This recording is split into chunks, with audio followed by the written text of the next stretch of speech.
Good afternoon, Jane Backhurst from Christian Aid. Just to go beyond the binary around humanitarian principles, I think it's really important for us to remember that that acceptance is absolutely key to safety and to humanitarian access. So, and that has been proven through so many studies that have been undertaken in recent years, for example, on the application of the fundamental principles in different countries. And what we've also learned through that process is how important local organisations that are known for decades inside their communities, have been organised by those communities, how important that is for acceptance and therefore for humanitarian access. But it's also absolutely important from the perspective of impartiality. If we are to reach those most in need, then clearly logic requires that people need to be known and not invisible, and then we need to reach out to them. And those communities know where people who may be out of the scope of, let's say, more blanket operations that have been used to in the past, who may be invisible, can be actually brought in. So if we're really going to be making a reality of the World Humanitarian Summit agenda, of the SDG agenda, to leave no one behind, then we absolutely do need those thousands of NGOs to actually know the local contexts, right down to the specific details of who is really being left behind and who needs to be brought in. So I think we shouldn't also get too caught up about impartiality from an equality perspective. This is not about being able to serve everybody. It's about being able to serve those most in need. And impartiality isn't equality, and we mustn't get those two mixed up. So that was just to give a bit more, I think, nuanced on the humanitarian principles, and to, I think, understand that local actors are absolutely key to be able to have that access because of local knowledge and their rootedness in communities and their proximity. Thanks, Jane. I think we had Marc Dubois. Sorry, I've introduced you for yourself, Marc. Yeah, we have Marc Dubois, just an independent consultant. First, thank you, Ed, and for all the panelists. I look forward to reading the report. It sounds very interesting. I'd like to get into binary rather than out of binary. And I guess what I'd like to try and understand is, we do have a bit of a binary, us and them, international, local. And at some point, this whole humanitarian enterprise and whether localization works comes down to, which side of the binary is asking that question. I mean, and I guess what I'm getting at is the power dynamics of the binary. I mean, whenever we talk about localization, we seem to talk quite a bit about the principles, and will they be able to abide by the principles, as if the humanitarian sector had a sterling record of abiding by the principles. I mean, I'm surprised the people in favor of localization haven't stood up and said, what principles? We've watched you, over the years take funding from belligerents to work in a war zone in order to work on one side of the war zone in furtherance of one of the warring parties' strategic and military objectives. Just riffing a little bit there, sorry. But I guess the question is, how do we start looking at this stuff and picking it apart? And I'd go to something, Ed talked about. I think we all, and I don't mean to generalize across the room, me, if I look at an agency and I see, let's say, a head of agency that is really able to be influenced by the government, by the national government, they've got ties to the person, I think red line. That's a red line for me, right? And I think in the system we judge that as a red line, and therefore the local agency is out. And yet, what do we think of a head of mission who doesn't speak and never will speak the local language, can't listen to a local radio program, can't read a newspaper, doesn't have, whose understanding of the history of the local context comes from the Lonely Planet Guide? I mean, a different binary system would say that person's out. We can deal with influence. We can't deal with that level of context. And that came out, I read Luge's paper, and it's quite good on that idea of context. So sorry for the speech, but that's a bit this issue of which side of the binary is going to make this judgment on whether localization works. Okay, thanks, Marc. Interesting question, and I think there's not a short answer to that. Any other questions in the room? This side of the room? No hands. Very quiet. Oh, we've got some at the back. Julian. Hi, my name's Julian Srodecki. I work for World Vision. Going back to the idea of principles and who should set the principles, I'm wondering about, in a world where something like 69% of refugees are Muslims, and where the default context for most humanitarian operations is one where people have very firmly held religious beliefs, whether they're Muslim, Christian, Buddhist, or other things, animist perhaps, what role that has in terms of sounding out humanitarian principles if we're really going to be local. Because I know that in our agency we found there's a growing fertile space to talk to imams in different parts of the Christian church around at the very local community level about how they believe and respond to what's happening to them and how that should affect what comes next. So I'm wondering where the world religions contribute to this thing of what local humanitarian principles should be. I don't have an answer. I'm just interested to see if anyone else has a perspective. Thanks, Julian. I think we'll go ahead with those for the moment. And Teresa, would you like to start? I don't know. I mean, to be honest, they are not so much of questions. I think in the Marc Dubois thing, the ones who will have to judge is the beneficiaries, if we are capable to reach them or not. The difficulty is that nobody is going to ask them, and we are not going to get never this answer of what they think or they not.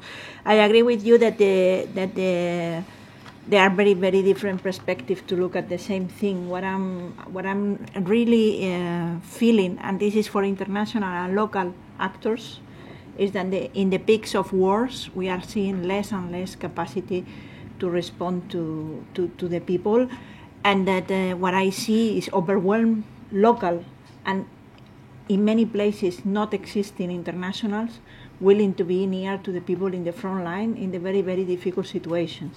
So I agree with you that it is not so much black and white, and this is why it comes in an emergency gap dossier. But what I think is to assume that and this I'm going to put an example. If tomorrow in Spain starts a civil war, I have strong doubts that the Spanish NGO will be capable to reach to the people in Spain in a fast manner, in an adequate manner, and fast. So it's not a matter of thinking if one country or another country is prepared or not prepared. It's only that I think that sudden conflicts and a total change in your environment is very difficult, and we have to distinguish mid-run of very short run where the needs are totally increased, overwhelming, and needs to adapt. So this is for Marc. About the religion, I'm a little bit lost, being from a non-religion-based organization, but I will say that the religion-based organization in conflicts where religion is a problem, it's a quite difficult issue, and if we talk about risk transfer, it's extremely difficult, because whatever you do, you are going to be looked at whatever is your name. So if you are called Christian, or if you are called Sunni, or if you are called Shia, I think they have more difficulties to be perceived as basically an organization doing something. But this is very personal. But in many of the conflicts where I am, when you discuss with the people, they say, yeah, but they are Sunnis, or yes, but they are Shias, or yes, but they are Christian. And it's very difficult to take this tag that makes more difficult acceptance. But this is my personal perception, because, to be honest, we say MSF is not a religious organization, but for half of the world it's a Christian organization. Let's be honest, or a Catholic. I don't know exactly what it will be. And about the other question, I don't remember what it was. I don't. Acceptance. Sorry. The acceptance. Yes. About. Okay. I think, again, not being super polarized, I think it's true that an international organization who will arrive immediately to a conflict will be quite a knowledge of the situation. But I think it will be ridiculous to think that we will not have an 85% of our staff who is local, who will advise us, who will tell us when we are getting wrong. Sometimes what we have is difficulty to listen. It's another thing. This we can admit. But the reality is that you will never work alone in a context that you will not have I don't know, in Syria we have a 97% of our colleagues are Syrians. So yes, we are international, But if we listen, and this is our problem, but if we listen, we will have a lot of voices who will explain us where we are landing. Thanks, Teresa. Ed, do you want to comment on any of the questions? Two very quick ones, because this I really welcome the comment from Christian Aid around impartiality, in the sense that for me the question is exactly, which was when I was writing the paper, at what level, level of unit do we actually expect local actors to apply impartiality in the sense of most in need, not just non-discrimination, but particularly most in need. Is that the community level? Is that the regional level? Is that the national level? Those are really, I think, the questions that we need to look at. I mean, there are not that many local actors that can work nationally as such, and perhaps, and that for that reason, also make a difference in the paper between national and local actors. So, more on that, I think, is really welcome, because actually, in terms of research, field-based research on impartiality, there isn't that much. I particularly note a study done, a peer review done by the Steering Committee of Humanitarian Response in 2013 in Colombia, which actually came out very critical on impartiality, because the NGOs actually had defined it just for the non-discrimination aspect and not for most in need. So that element, I think, really requires more attention. The other one, and it's just an observation here, I really welcome Teresa's comments in the sense of actually pointing to the Ministry of Health, the line ministry, also as a local actor. Very quickly, when we talk about local actors, we talk about local NGOs or community-based groups and so on. And sorry, local actors, communities also expect their leaders, their politicians, the mayors and so on to respond to a crisis. I'm just back from Haiti. In Haiti, at the moment, of course, everybody puts it in the context of a natural disaster, Hurricane Matthew. Hurricane Matthew happened right at election period. So the involvement of the mayors in such a situation is going to be extremely difficult. Some mayors did it very well. This, in fact, even before the hurricane hit, bought supplies and so on and put these in evacuation centers. Other mayors, in fact, are at the moment reselling the tarpaulin that has been distributed to them. Voila. You know, this is the level of complexity we're dealing with. Thanks, Ed. Luz. I would like to take two elements, one from Jane when she was talking about local knowledge and the issue around power dynamics that Mark was commenting, and to bring here what one of the interviewees told me in Lebanon. And it's about, well, several, in fact. What is that we privilege in terms of knowledge? It's systemic knowledge of the system of aid, or is it contextual and local knowledge? And then we go back to the binary.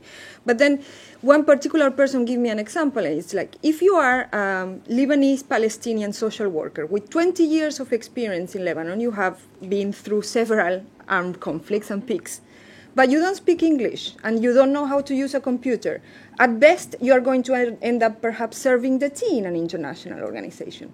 And we are not tapping into essential and fundamental local knowledge because sometimes it doesn't adapt to what the system of aid is requiring. And a lot of Lebanese and Palestinian and Syrian people were saying as well, which people you hire? Sometimes when we talk about local and not local, it's interesting to go beyond the tokenistic of how many locals you have and how many locals I have.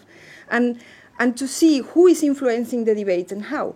In that sense, I think that when we are addressing power dynamics, we cannot avoid but to have a critical look at how the international system is addressing these very same topics as well. And when I think of the tea lady that has 20 years of social work experience but doesn't speak English, it's obviously a loss. We are not tapping into an extremely relevant and interesting source of understanding, access, knowledge, and so forth. Yeah.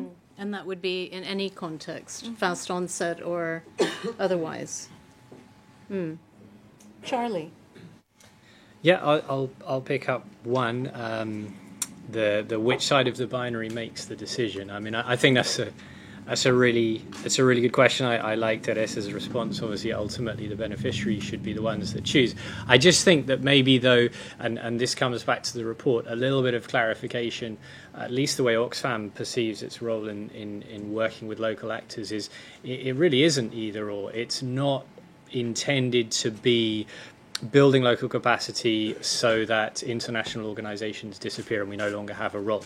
I think it's stated clearly in the Grand Bargain, it's stated in a lot of the policy documents that, there are circumstances where, the role of international actors is critical for a number of the reasons which we've been discussing.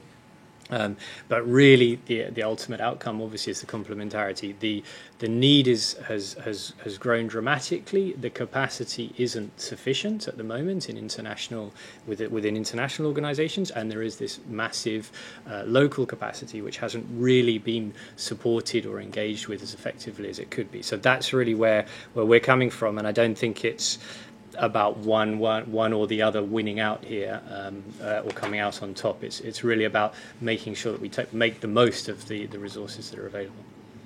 Thanks, Charlie.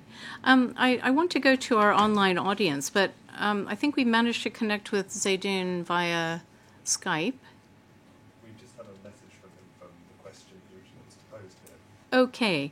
Well, let me just read this out before we go to the online audience, because the question that Anna answered for us from her perspective, and the one I was going to propose to Zeydoun, was in this highly polarized conflict like the Syria one, how does the Union of UOSSM ensure that its medical operations are protected from political and military pressure?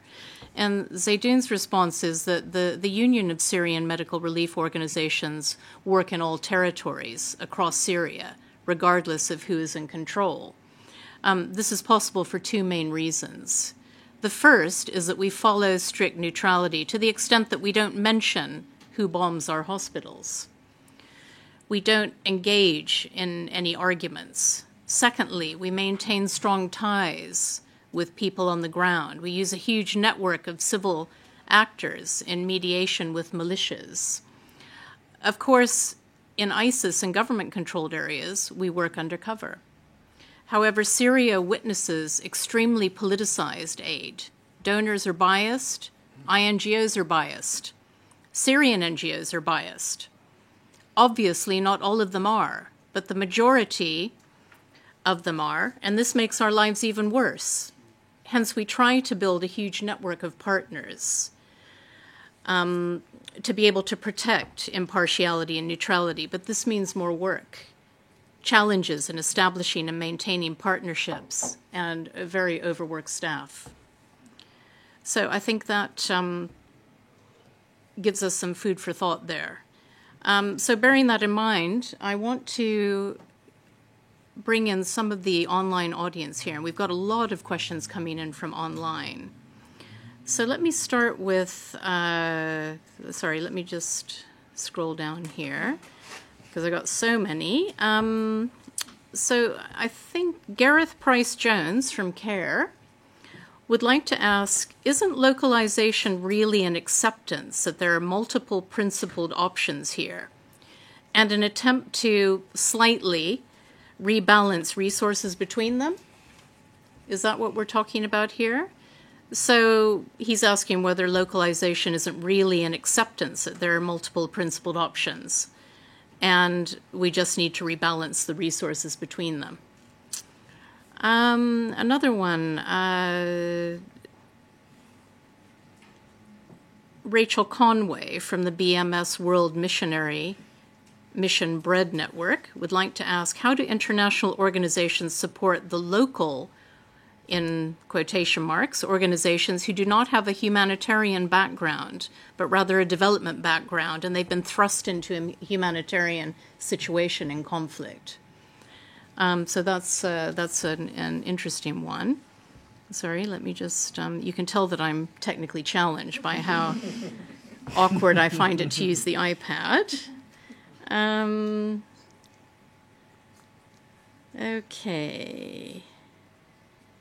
Okay, so Jean-Francois Saint-Sauveur would like to ask, if this is a call for an end of trying to abide by some principles, what then should be some of the criteria proposed? I guess he's asking about alternatives.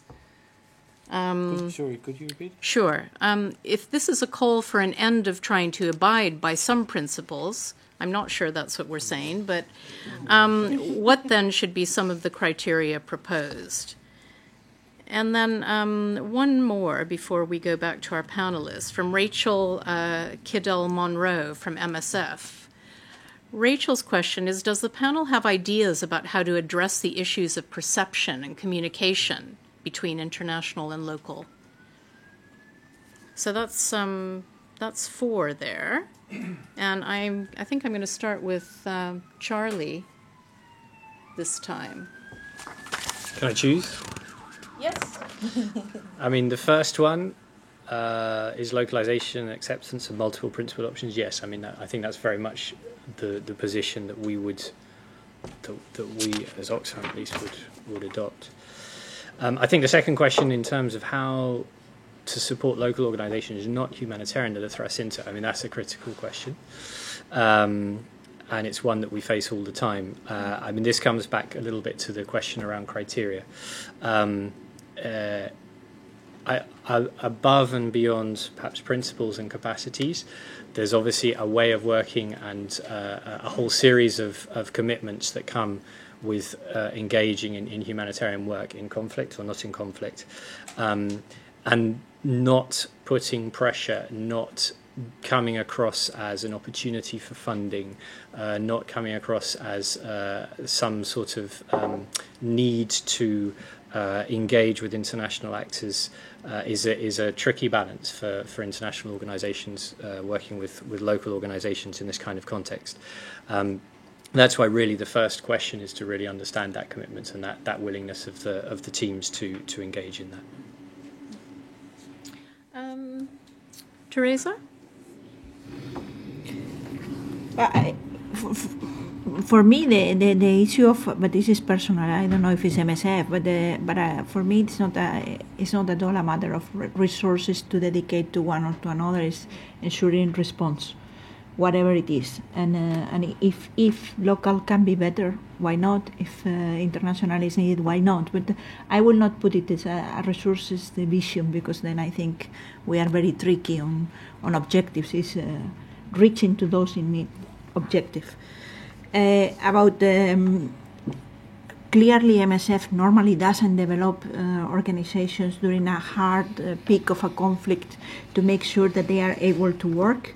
It's true that while we work with a lot of locals, but our objective per se will not be to create capacity, let's be honest. I mean, our objective per se is to respond to the immediate needs, and if in the way we can do something perfect, if not also perfect for us. Let's for this I will be super honest.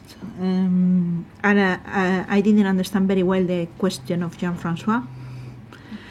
And perception and communication between local NGOs or local actors and international actors. I think it is a very complicated issue. It's very different from country to country.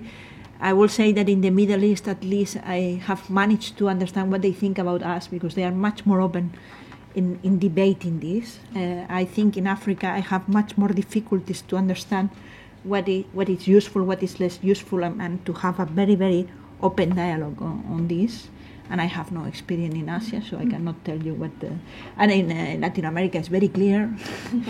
It's very clear, especially for me that I speak Spanish. It's clear as water the differences, and I think it helps to understand what the other thinks about you. It helps to approach, and there is no doubt that we are in the same environment, and we have to discuss, and we have to understand, and we have to see the things. But I think it's very different what the people feels when you go to frontline, and what the people perceive at the NGOs that they keep in the capital. I don't think we are, in the global discourse, we are very equal, but when you go to local, to really local, we are very different. And even the same organization is very different perception from the capital team to the local team. So I think, yes, I don't know, but perception and communication for all of us is very different. And for me, was an example. We have the debate in Syria, because in Syria we have a limited capacity to access directly and to do our work directly. And it was very funny to hear the teams in the field. So I was in Aleppo. The team in Turkey, the team in Barcelona, and the team that it was not even operational direct. about how we perceive the limits that we were broken. And I will tell you, the team in Aleppo was super happy with all kind of interaction with locals, with all kind of new ideas, because we see the needs. We were confronted to the needs. We knew the people we were working with. We trust them. And then, of course, when you move up and you separate, it's different. So what I will say is perception and communication is different in each level. And I don't know.